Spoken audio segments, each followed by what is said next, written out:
Inspiration. We all get that feeling.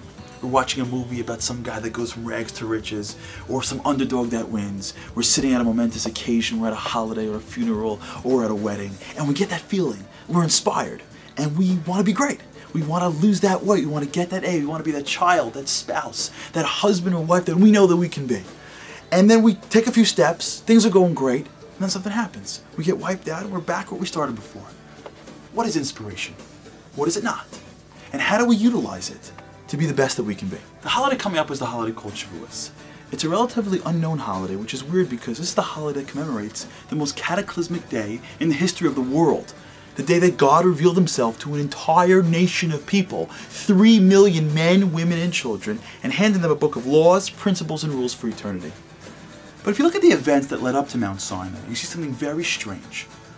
Roll it back a few weeks. Jews walk out of Egypt and they're flying high. I mean, how could you not be? You were slaves, then you watched God rimrock the Egyptians for 10 of the coolest plagues ever, and now you're free.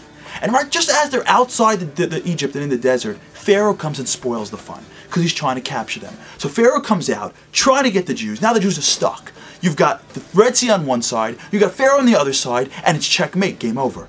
And then God comes and does the unthinkable. He splits the sea. And the Jews walk through the sea, through the other side, and as the Egyptians follow, God returns the sea, the Egyptians are gone, and the Jews are saved forever and ever and ever, and the Jews go psycho. I mean, singing and dancing and hugging, pointing up to God. It was like winning the Super Bowl. They were going crazy. They were so inspired. It was amazing. If you were God's program director, what would you do next? Well, if I was God's program director, I would tell the Jews, listen, enjoy the moment, splitting the sea is really cool, take the night off, tomorrow morning, 9 a.m., Mount Sinai, let's give you the book, let's close the deal, let's make this real. Right? A, B, C, always be closing, you gotta close when the buyer's hot. What does God do? Nothing. A week? 2 weeks? 49 days before the Jews leave Egypt till they finally get to Mount Sinai. For 49 days? What are you doing for so long? They're just hanging out in the desert doing nothing? Why does God wait so long? Let me answer this question with a story. A few years ago, I went to visit a buddy of mine in New Jersey. I get there and I notice all the traffic and streetlights are out. It's a blackout. Don't know where I'm going. I pull my car to the side. I start to walk and see if I can find this house. But as I'm walking, I just get more lost. I can't find anything. It's pitch black. As I'm going, I hear a rumble. That sky's about to rain rumble. Next thing I know, crack, lightning, drizzle, downpour. Now I'm sitting in the guy's neighborhood, totally drenched. I don't know where I'm going. Then I realized it's going to crack and be light again. So if I can focus on where I'm going when it's light, maybe I can find my way.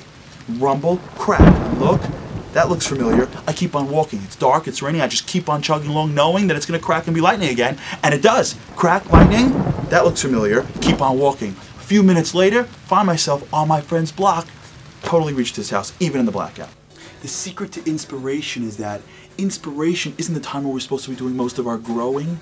Inspiration is a time where we take a step back and realize what we could be. It's the light in the darkness. It's how great we can become. And then we start the journey knowing full well that it's going to get dark and rainy real soon. It's going to get too hard. We're going to be too tired. We're going to be too busy. It's going to be too much for us to make the call or to pass on dessert or hit the gym or hit the library. It'll be too hard. It's dark and rainy. But if we push through during those times, that's when we achieve greatness. When we go through when it's hard and keep on moving towards the light that we saw earlier, knowing full well that there'll be a light again real soon that inspires us to see even further, and we keep on going, that's how we become great. See the light, push through the darkness, see the light, push through the darkness, over and over and over again until we achieve all of our goals and become the best that we can be.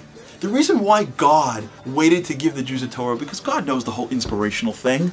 He knew that if he handed the Jews the Torah after he split the sea, of course they're going to accept it. They were rocking, they were on cloud 9. But they would have woken up a few weeks later and said, whoa, what's this whole Torah thing? I mean, we're in the moment. God says, no.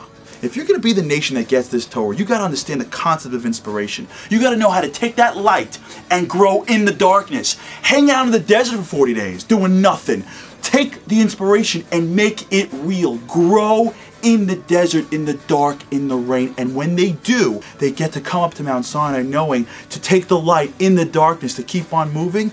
And then God can hand them the Torah and say, now you got it. Now grow with this for the rest of eternity. That's the lesson of Shavuot.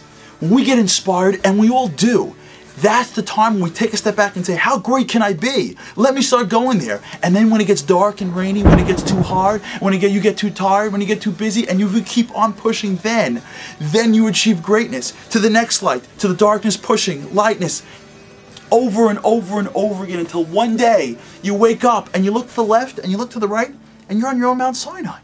And God's looking at you face to face and He's smiling ear to ear. Happy Shavuot.